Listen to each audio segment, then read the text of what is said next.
I thank the Speaker, and I ask unanimous consent to revise and extend my remarks. So ordered. The important question being asked today with regards to foreign policy is, should the United States impose a no-fly zone over Libya? There are leaders in both sides of the Congress and leaders on both parties who are now advising this, as well as individuals in the administration. It is my opinion that we should not. It would be foolish. It would have a downside, and we should think very, very carefully before we go expanding the wars that we're already involved in. We're in two major wars with Iraq and Afghanistan, and that involves Pakistan and Yemen already. So to go into Libya now and impose a no-fly zone, we have to remember a no-fly zone is an act of war. Now, what moral right do we have to participate in war activity against Libya? Libya hasn't done anything to the United States. They're not a threat to our national security. There's been no aggression. There's no constitutional authority for a president to willy-nilly go and start placing no-fly zones over countries around the world.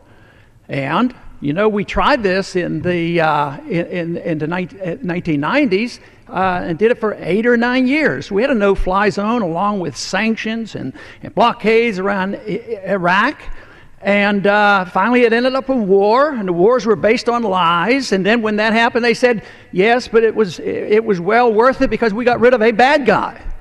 But we also lost close to 4,500 American military people, 30-some thousand severe injuries, hundreds of thousands applying now for disability because we went to war when we shouldn't have gone to war. And to expand this war now makes no sense whatsoever. It's against international law. It challenges the War Powers Resolution. And for that reason, we should stop and think. Congress should act. I'm preparing to introduce a resolution next week that is a sense of Congress that the executive branch can't do this without approval from the Congress. Why should we do this? Do you think it'll cost some money? Yes, it's going to cost a ton of money. And it's going to have innocent people will be killed. You can't just all of a sudden turn a switch and say don't fly over Libya. You have to bomb a lot of anti-aircraft sites and a lot of military establishment. So the war is on. And from my viewpoint, this is the kind of thing that's been going on too long. It contributes significantly to our bankruptcy. And we are now spending approximately $1 trillion a year maintaining our empire around the world.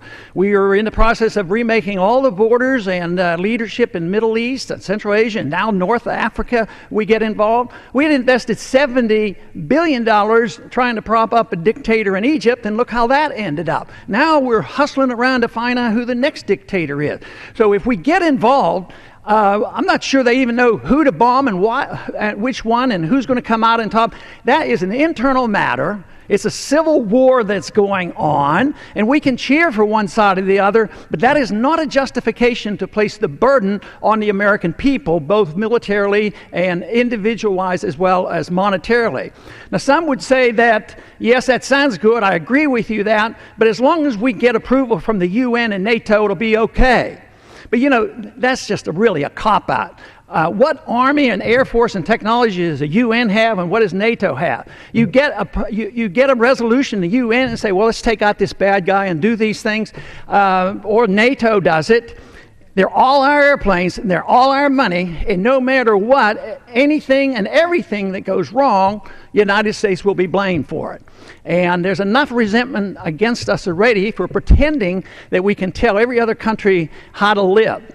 The best way to look at this, I believe, is how would we as a people and how would we as a Congress respond if we were a weaker nation and there was a stronger nation that they came and imposed no-fly zone over us, or had sanctions against us, or had a blockade.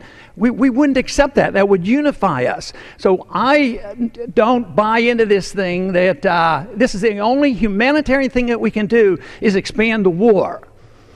If we want to do something for humanity, we need a new foreign policy. We need a foreign policy that isn't built on militarism. It's built on more cooperation and more trade and not picking our dictators. Look at what happened after we picked the dictator for Iran. It lasted, sure, 25 years or so, but eventually it radicalized the Islamists and they had a revolution, and we came out on the short end of that. So I think it's time that we reassess this and think about a policy that makes a lot more sense, and economically we need to do it. I yield back. Thank you. The gentleman yields back.